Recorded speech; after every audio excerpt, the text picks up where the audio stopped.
The information in this video is provided for informational and educational purposes only.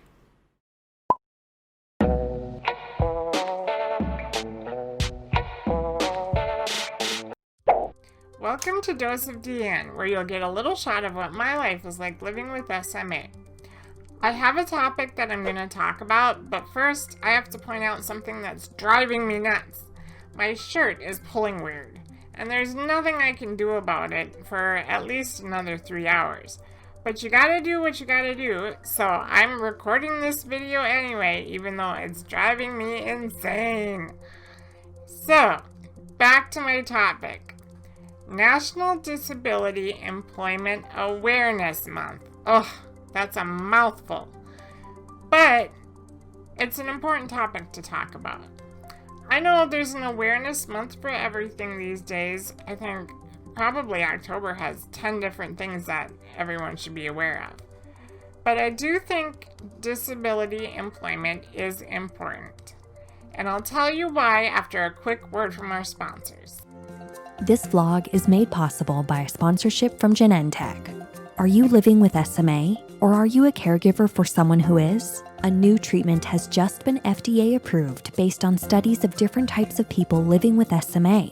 Genentech extends a special thanks to all of the individuals, families, and healthcare providers who participated in the studies that led to making this new treatment option a reality. To learn more about this new treatment, visit approvedforsma.com. Welcome back. When you have a disability, especially one as obvious as my SMA is, it seems like there's a stigma that you can't be a productive member of society and possibly hold down a job. I don't know where that comes from, but I experienced it just a few months ago when I had an online meeting with my caseworker. I brought up my job and she kind of looked and said, "You have a job?"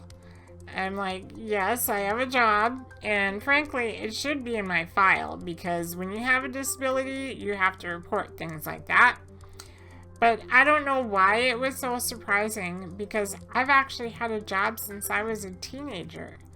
My first job was through a program that helped young individuals find summer employment. I worked at a nursing home in the office, updating resident accounts, answering phones, and sorting mail. The summer after that, I worked as a museum tour guide. If you want to know about the Runestone Museum, I'm your gal.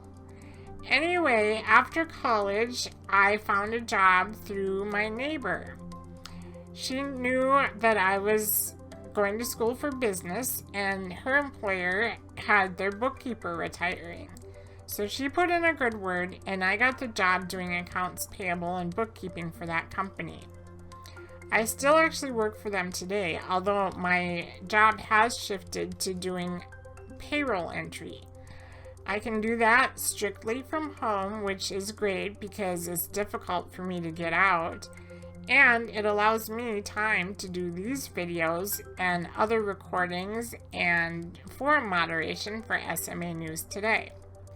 I think one of the best ways to bring awareness about disability employment is to live it and talk about it. That way, people can realize that when you have a disability, you can be a productive member of society. You can hold down a job. You can have a life. And that's why I think it's important to talk about it. What are your jobs? Have you had difficulty finding a job? Do you work from home? Do you work out in the workforce? I'd love to hear about it. Head on over to the forums at smanewstoday.com/forums and let me know your career path. That's all I have for you guys today. We'll talk to you again soon. Bye for now.